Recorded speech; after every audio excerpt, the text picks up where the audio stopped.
Nothing to Prove, posted December 3rd, 2025. Invest your personality at whatever sacrifice for the good of others and the glory of God. Frederick Erdman Smith. Have you ever been really excited about an opportunity, felt good about how it went, then later began to doubt yourself or question the job you'd done? Not like when you wish you'd made this point or that, or feel you could have said things differently to make your talk, position, or argument more complete or persuasive. That's just nitpicking your delivery. I'm referring to the more insidious creep of self-doubt. The last 3 months have been both incredibly busy and profoundly rewarding. Spanning 2 countries, several states, 6 time zones, and traveling over 15,000 miles, it was a blend of contract work, consulting, and speaking engagements. I had the privilege of delivering opening remarks at a conference for one of those speaking engagements. I was both excited and humbled to have been considered for such an honor. The assignment itself wasn't something new. I've delivered keynotes, lectures, taught, and presented in various settings and audience sizes all over the world. In fact, this was one of several other appearances and presentations over these 3 months. But much of the time, my public speaking has been married to existing responsibilities, positions held at the time, or instructing, lecturing, and teaching. This one was a bit of an anomaly. It originated through my website. Prior acquaintance with the requester may have pointed him my way, but very few requests originate through this blog.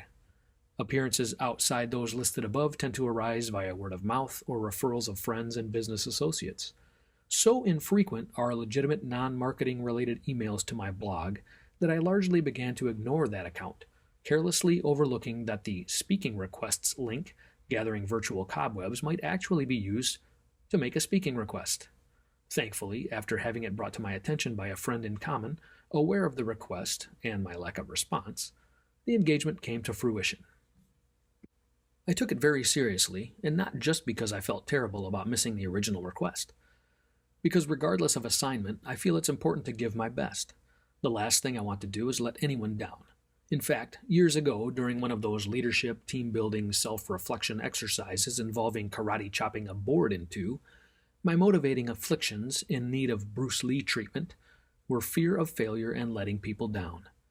That, and youthful aversion to embarrassment, were pretty good motivators to keep a slight lean toward perfectionism, and perhaps a bit of neuroticism.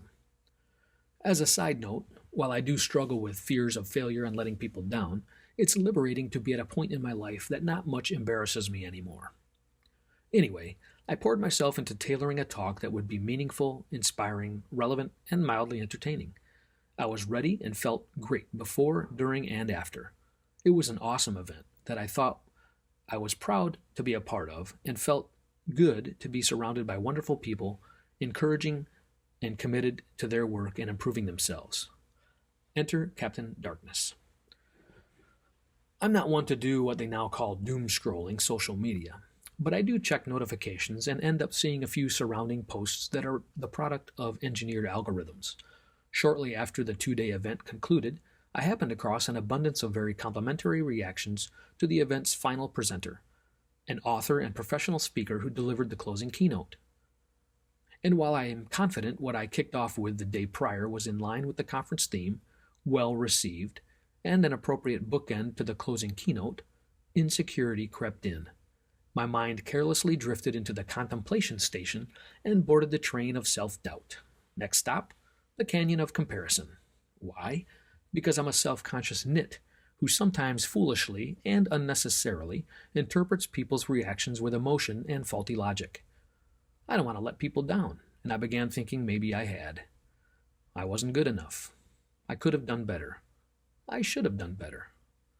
The thing is, I received great feedback, but the demon of doubt and ogre of insecurity resting quietly for some time was awakened, fed, and standing at the door.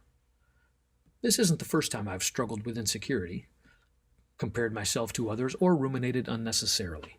In fact, I've shared about all those things before. One of the last times I did, many of you reminded me there's no need to compare myself to anyone.